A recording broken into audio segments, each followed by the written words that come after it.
নমস্কার, জয় মা তারা, জয় গুরু বামদেব। আমি জ্যোতিষগুরু ধনাচার্য। দর্শক বন্ধু, যাদের জীবনে প্রচুর পরিমাণে আর্থিক কষ্ট, দেনায় জর্জরিত হয়ে গেছো, দেনা শোধ করতে পারছো না, আয়ের থেকে ব্যয় বেশি হয়ে যাচ্ছে, ব্যবসা ঠিকভাবে চলছে না, তাদের উদ্দেশ্যে বলবো যে বর্তমান যে মাসটা চলছে সেটা হচ্ছে শ্রাবণ মাস, অত্যন্ত পবিত্র মাস, দেবাদিদেব মহাদেবের মাস, নীলকণ্ঠের মাস।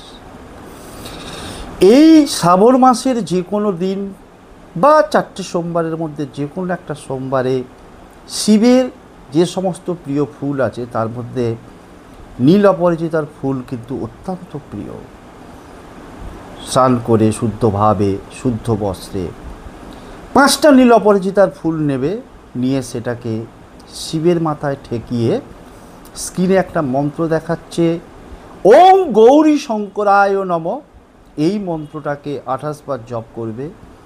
জপ করে ওই 5টা নীল অপরাজিতার ফুলকে একটা ছোট্ট লাল কাপড়ের টুকরোর মধ্যে মুড়ে নিয়ে তুমি কি করবে, তোমার আলমারি লকারে রাখতে পারো, মানি ব্যাগে, পার্সে, অথবা ব্যবসা স্থলে বা যেখানে গয়না রাখো সেখানে রাখো। দেখো আর্থিক কষ্ট কীভাবে দূর হয়ে যায়।